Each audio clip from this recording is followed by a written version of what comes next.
What's up, everybody? John McClain with FPS Holster here, and as you can see, I've got a 5.0E from Rock Island Armory USA. And while I can make holsters for this by molding it, I like doing the vacuum table. And so I just got a mold in from Pale Horse Concealment, where they made the mold of the 5.0E for me. So let's make a holster for RIA-USA in Cedar City. So let's get to it. So just so we're aware, I already put the blocking down. I actually have a piece of wood in here to keep this from tipping over. And then I've got another piece of aluminum down in there, so that keeps that pretty solid. And then I've just put tape all around it. One of the things I've learned, if you can put tape all around it and kind of keep it, you know, more of slanted in instead of absolutely form fit, then it's a lot easier to get the kydex to come off of the mold once it's cooled down, without removing this whole piece. Sometimes what will happen is that the suction will get underneath whatever piece it is that you're blocking, and then when you try to remove the kydex, it actually ends up removing that piece from you, and then you have to replace it, retape it down, and all that kind of stuff. And we don't want to do that. So I also have a custom piece of kydex that we're using for this. This is red, white, and see-through. You can kind of see my hand on the other side there. So that's what we're going to make a holster of for the RIA 5.0. So let's get the kydex heated up and we'll get the vacuum table rolling.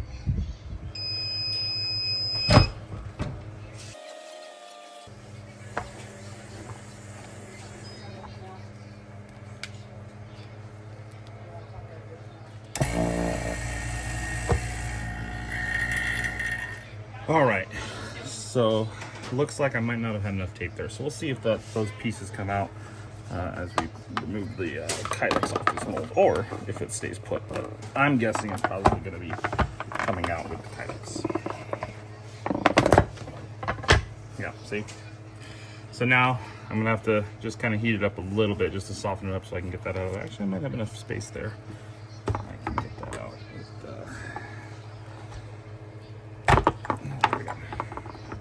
But case in point, that's why, you know, don't skimp on tape. Tape's pretty cheap, and it saves you a big headache. But let's finish making this into a holster. All right. First thing I'll do is drill the retention point.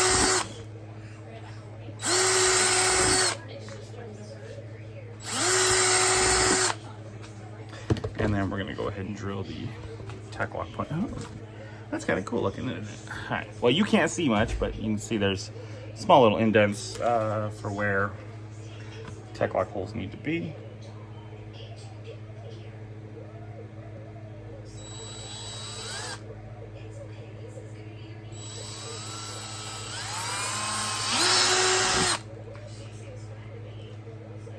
Actually, easier to do it this way.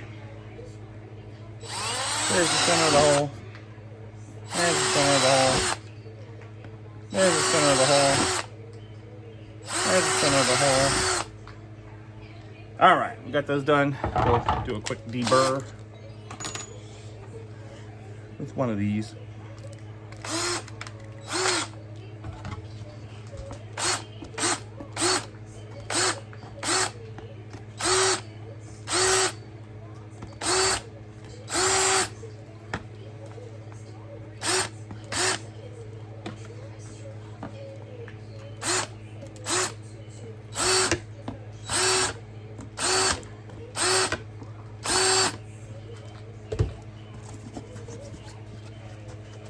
Okay, now, one thing that I did differently is I just bought the mold. I didn't buy the trim jigs. And that was because I wanted to order more molds. I figure if I could get the molds in, then I could start making holsters for them. And then down the road, I could order the trim jigs. So for the point being right now, we have a good reference point of where we need to saw. And I kind of know in my head, what else needs to be removed before we fold it up and finish it up. So let's get over to the bandsaw and get this thing reduced down.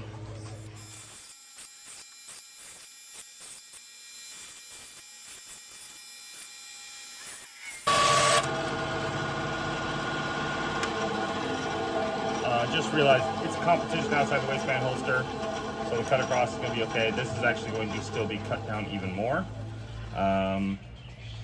But for the most part, that'll do for starters. So now we will go get the holster folded, and then from there we'll get the rest of the shape done. So let's go. All right, strip is up. So this is a completely inert version of the 5.0e company sent me. Here's a piece that we have cut up, and we're just going to heat up the middle portion here a bit. Just enough to get it bending.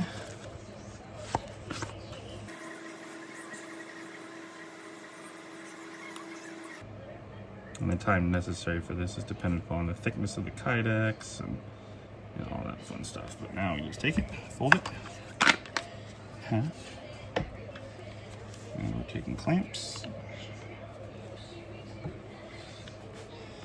put it in place. That creates the sight channel. And now we just let it cool.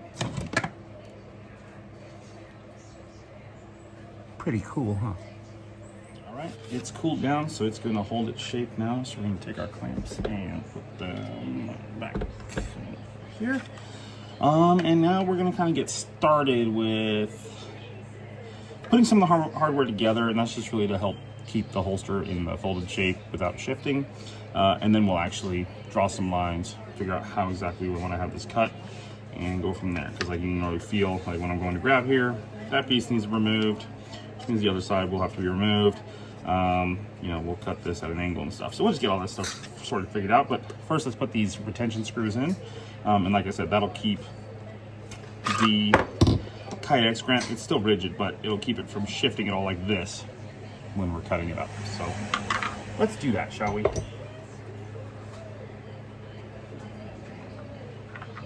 Two of those, and I'm actually going to go with the 1/2 inch screws.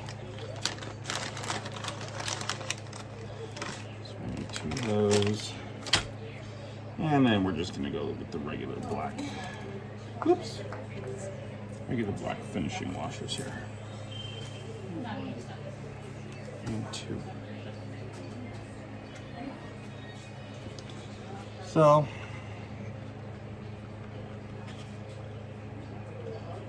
first washer,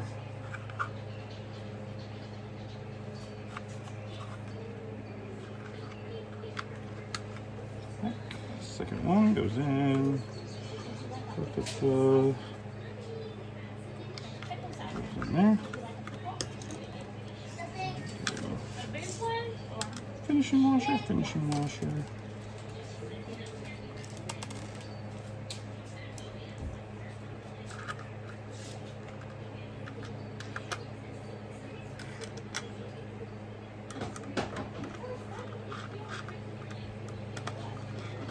And just get them started so they stay put, and then let's figure out how we want to get this cut. So I like that angle right there, and so we'll just cut more like that. This is going to have to cut down. We'll actually kind of cut to the trigger guard. Since it's a competition holster, we're going to want to be able to feel the trigger guard as we scoop up. For those that like to do scoop draws, like I occasionally do. So we're going to come up to the trigger guard, and then we're going to cut it inward. That should cover the other end here. And then we're actually going to cut down pretty much along the slide until we get to the ejection port. Now, the reason why this is important for a competition holster, USPSA rules typically say a holster can't go more than a 1/4 inch below the ejection port. So I like to cut just about right at the ejection port, maybe a little bit lower, so it gives you a little bit of leeway in play. So it's not something you really have to worry about. So once you have that in place, you can see, I mean, the ejection port goes down to about right here. So that's actually how far deep we can cut this holster down to. So that side will all come off and be removed. This side will come straight down as well. Give you a nice clearing channel, and yeah. All right, let's get to the saw and get this thing shaped a little better.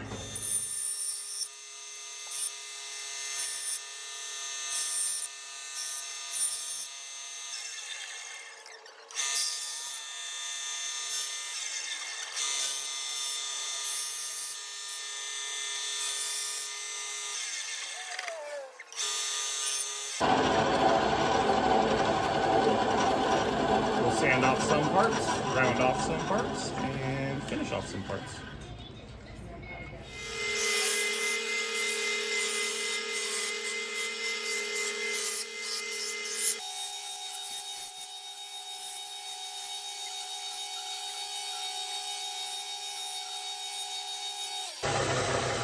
Oh yeah. Let's clean some of these up a little bit. We'll give it a rinse, and then we'll give it a test fit.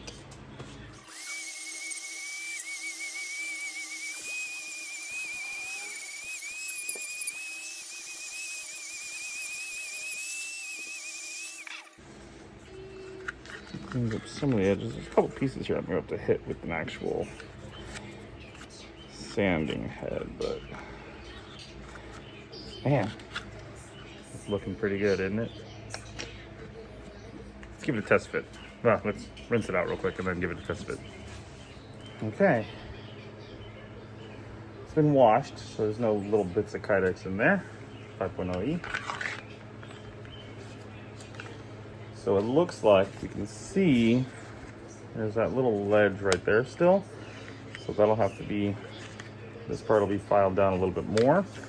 Just because when I go to grab the gun, I can feel the holster up against my knuckle, which is what I don't want. But as far as the depth of how the trigger guard is exposed, that is pretty much perfect. Now, let's see what happens if we tighten up the retention.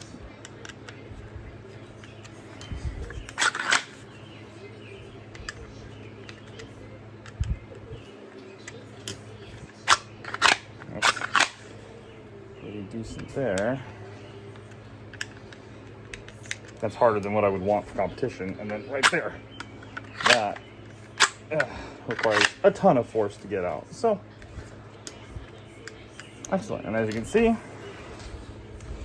cut goes right along the ejection port and then stops just right below it. Absolutely perfect. It's also cut on the front top edge, so you can loosen this up so I can actually draw the gun out of the holster. So now for those that like to do the scoop draw, as soon as the gun comes out, it'll want to clear. Still a little bit of an edge. We might cut a little bit more out there, but that looks good, doesn't it? I think it looks good. All right, so the last thing I'm going to add to this build is that I actually have a Blade Tech attachment piece here for Tech Lock, and we're going to put it on. One, so that I can, put it on and try it, but two, so that when it gets to the office at Cedar City, they will immediately be able to put it on anyone's belt and take all the pictures they want of it. So, and I'm not going to use Loctite. Normally I would, if I was putting an attachment on like this, but since I'm not, and I don't know if they're going to want to change out anything, and it's not going directly into like actual competition setting, I'm not too worried about it breaking loose right now. Oh, come on.